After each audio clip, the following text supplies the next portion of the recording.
Hello everyone, welcome back.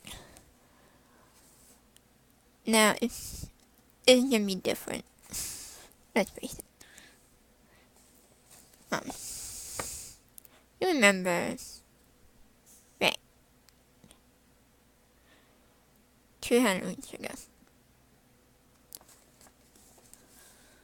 I started doing simple things. One of the first things was that section was story of Resurrection Mary. I remember which one it was. We're gonna do something similar. Yes, I know this video is very late, but I got home and didn't know what to do.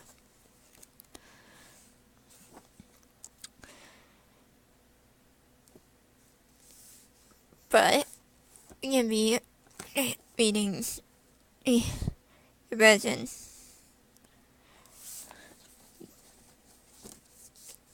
of the hauntings from the St. Valentine's Day Massacre in Chicago. Yes. Their love and stuff. And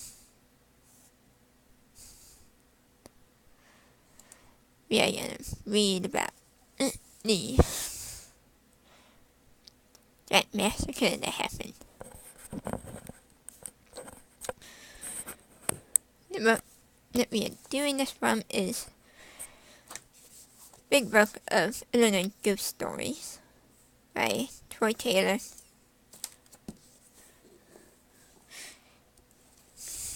This is the first time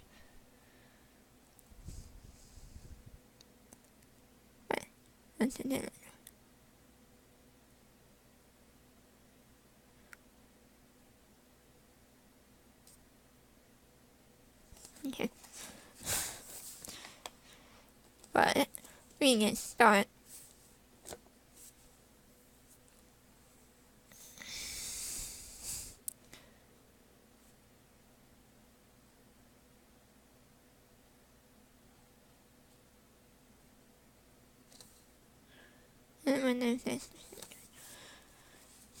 Yeah. But we're going to start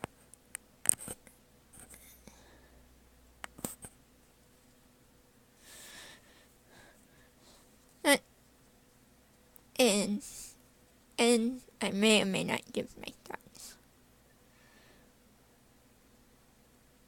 in the next vlog. I'll just explain how this is gonna go. Alright. St. Valentine's Day Massacre. Perhaps the most famous event to occur in the history of Chicago crime took place on St. Valentine's Day in 1929. Okay. Rob boss Al Capone attempted to write out his competition for the rights to control all the liquor in the city. The 1920s, the Prohibition. But this bloody event marked the end of any significant gang opposition to Capone. Also, the act that finally began the decline of Capone's criminal empire.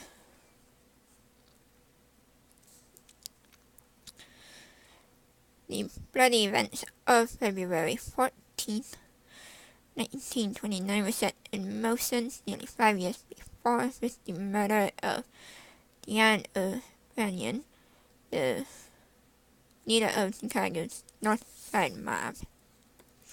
That time, control of bootleg liquor in the city raged back and forth between the North Siders by Brennan and the South Side outfit, which was controlled by Johnny Torrio, henchman of Capone. November 1924, nation of Virginia started an all-out war in the city. North Siders retaliated soon afterward, killed right outside of his home.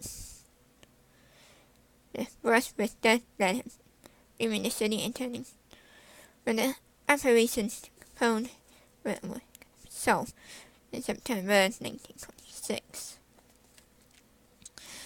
The following month, when shooters assassinated West, who had been wanting the North Side map after the death of Indian murder left operation in the George Bugs ran, longtime enemy of Capone.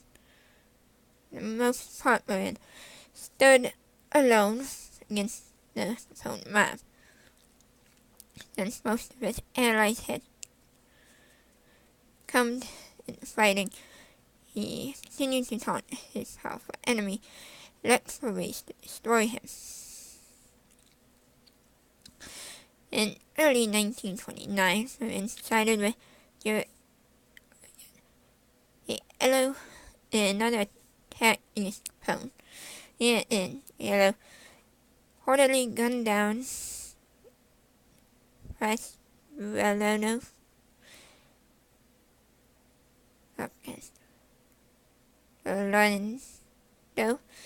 one of Capone's men. PLG names. Capone vowed that he would have Moran wiped out on February 14th. Capone was living on his estate outside of Miami at the time and put in a call to Chicago. Capone had a very special Valentine that he wanted delivered to Moran. We contacted Detroit. Capone arranged for someone to call Moran and tell him that a special shipment of hijacked whiskey was going to be delivered to one of Moran's garages on the north side.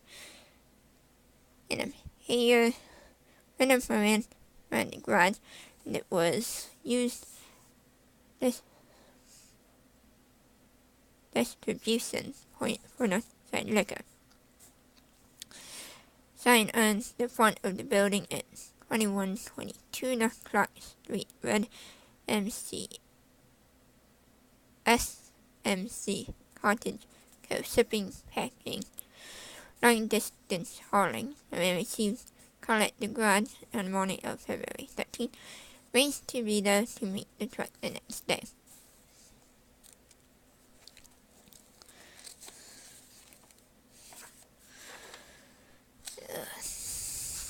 I'm going to choose this one.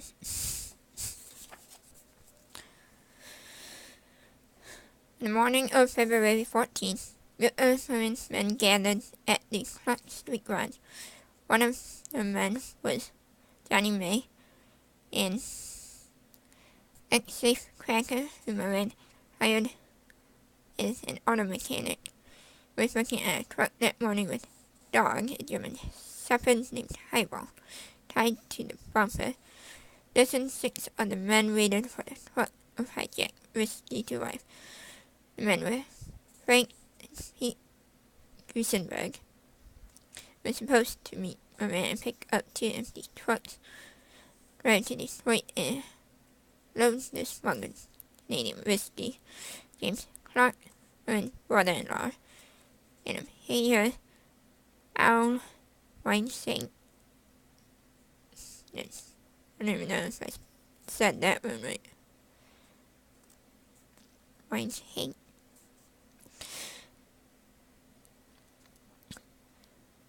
God. And Van Hot Swifter. Probably German. A young. No. Oh God.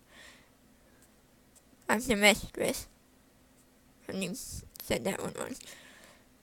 We befriended Moran, hung around, looked over a house, just for the thrill of rubbing shoulders with gangsters. George Moran was already late for the morning meeting. He was due to arrive at 10:30, but didn't even leave for the rendezvous. In the company of Billy Marks and Ted Newberry, several minutes after that. The 7 men waited inside the warehouse. They had no idea that a police car had pulled up outside, or that Moran abandoned the car he was driving south Clark Street, and rather than deal with needed to be a shakedown, stopped at the next corner for a cup of coffee.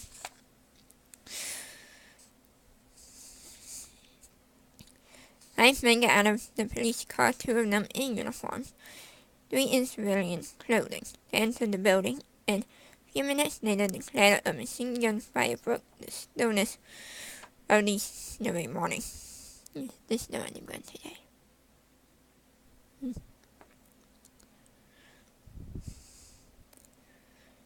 Okay. Soon after, 5 figures emerged, drove away. Raised dogs inside the warehouse began barking and howling. The landlady in the next building, Miss Janet Landisman, bothered by the sound of the dogs, sent one of her boarders, C.O. McAllister, to the ground to see what was going on. He came outside, and 2 minutes later, his face pale white color, he ran passionately up the stairs to beg Miss Landisman to call the police. Cried that the yard was full of dead men. The police were quickly summoned, and upon entering the grounds, stunned by the carnage. Moran's men had been lined up against the rear wall of the grounds and sprayed with machine guns. Pete Usenberg died kneeling, slumped over in a chair. James Clark had fallen on his face, half of his head blown away. Anyway, he swam the veins hang, and May was thrown lifeless onto the backs.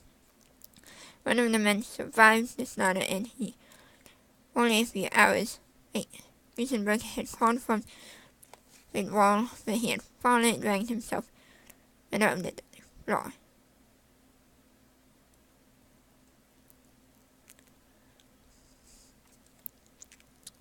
With us to the election Brothers Hospital, barely hanging on, Police Sergeant Clement Sweeney. Lee Sweeney. When he died. Something like that. He had grown up on the same street as Duesenberg, laying down close to fate as Sodom. Nobody saw me, he groaned. Died later that night. The death toll of the massacre stood at 7, but the killers had missed Moran. Police contacted him later and told him, "God, he raved like a madman." The newspapers were targeted Al Capone, ordering the hit. The authorities claimed to be baffled, though, since Capone was in Florida at the time of the massacre. He was asked to comment on the news, and stated, "A man who kills like that is Bugs Moran." At the same time, Moran was claiming that only Capone kills guys like that. Moran was undoubtedly right. The murders broke the power of the North Side Gang. While there have been many claims as to who the actual shooters were that day, most likely they included John Scalise, Brett and Salmi, Machine Gun Jack Gurn. All of whom were some of Capone's most trusted men. 3 men, along with Joseph Winter, were arrested, but had an alibi issues. Scalise and Winter were killed before they could be tried. St. Valentine's Day Massacre marked the end of any significant emphasis to Capone.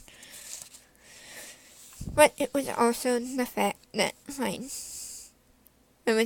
act that finally began the declaring Capone's criminal empire, just gone too far in the authorities, and Capone's adoring public, ready to put an end to the bootleg wars.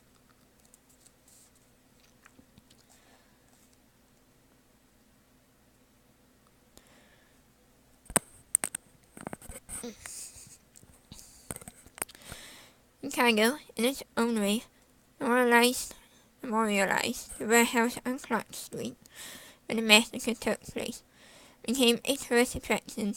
The newspapers even printed the photos of corpses upside down. So that readers would not have to turn the papers around to identify the bodies. What? That's new to me. In 1949, the front portion of the SMC branch was turned into an antique furniture storage business by couples who had no idea of the building's bloody past. They soon found that the place was visited much more by tourists, larceny seekers, and crime buffs than by customers, eventually closed the business. In 1967, the building was demolished, brings the bricks that were sold or removed from the site were rumored to be cursed, in some way perhaps affected by the dark and bloody events that occurred in the building. Whether or not the bricks were somehow haunted by what happened, there is doubt that the site on Clark Street seems to be. Stories say that the site where the St. Valentine's Day Massacre occurred is one of the most haunted spots in the city. People walking along the street at night have reported the sounds of screams and machine guns past the site. The building is long gone now, demolished in a misguided attempt by city officials to erase vestiges of Chicago's gangster past. Everything in the world. Portion of the block was taken over by the Chicago Housing Authority, and a fenced-in lawn that belongs to the Senior Citizens Development now marks the area where the garage once stood. 5 trees are scattered about the site. The one in the center actually marks the point where the rail wall once stood, where Marines men were lined up and gunned down. The apartment building with Miss Valentine lived and heard the sound of highball barking in the garage. The stands were all remnants of the SMC cottage company have vanished. Or have they? According to reports, residents of the senior housing complex built on the one end of the lot have had strange encounters in the building, especially those who live side that faces the former massacre site. Television reporter from Canada interviewed women who once lived in an apartment that overlooked the small park area. She often complained that at night she would hear strange voices, sounds, and knocking on her door and her window. She complained to management, who dismissed her claims as a nation by assigned her another apartment. A new tenant moved into the room, and she also complained of odd happenings, including knocking sounds that would come at her door at night. She opened the door to see who was there. She never found anyone nearby. One night, she stated that she saw a dark figure wearing an old-style hat. He remained in place for a few moments and then faded away. Most of the strange phenomenon even by the new tenant also faded away as soon as the eerie events stopped completely, or she just got so used to them that they no longer bothered her anymore. Outside, along Clark Street, passers-by, the curious have sometimes reported strange sounds, like weeping and moaning, and the indescribable feeling of fear as they walked past the former side of the garage. Skeptics have tried to laugh this off, saying that the sounds are nothing more than overactive imaginations. Those who know once occurred on the site based on the reports of those who had no idea of the history of the place. However, something strange was apparently occurring. Those who were accompanied by their dogs also reported their awareness too. The animals seemed to be especially bothered by this piece of lawn, sometimes barking and howling, sometimes whining in fear. The sense of what happened here many years ago seemed much greater than our own. Many believe that what dogs sense here is not the human trauma experienced at the massacre site, but rather the trauma that has been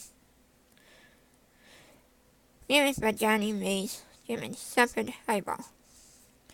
The poor animal must have been terrified by what occurred that morning. Deafening sound of the Tommy guns, the bloody slaying of his beloved owner. Tied to the front bumper of the truck, Highball handed over to one. It should be noted again that it was not the sound of machine gun that lends to the horror side the ground. It was the howling and barking of the terrified dog.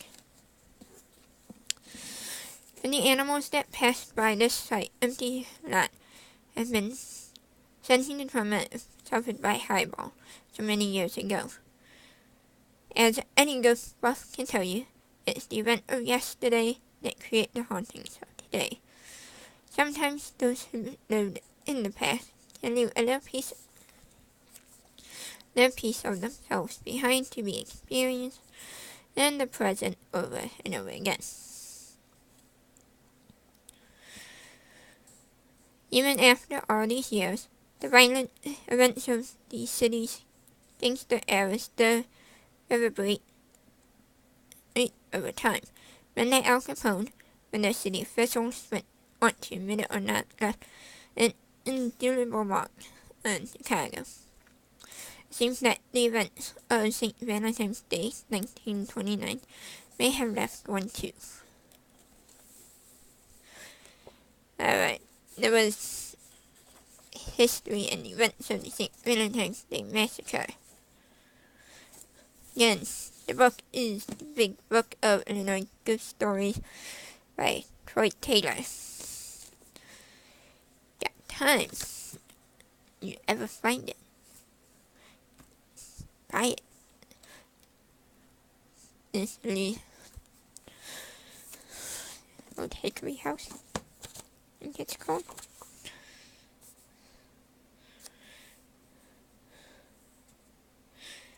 Hang on. In the title.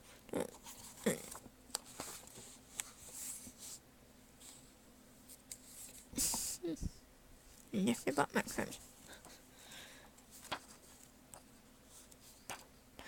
Let's see.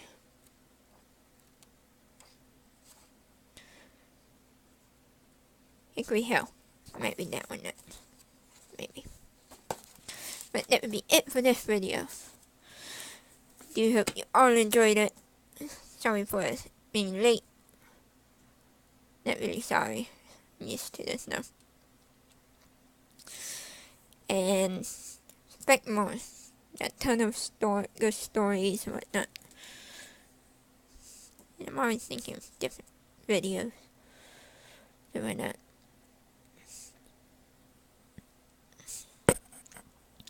But I will see you guys in the next video. So until then.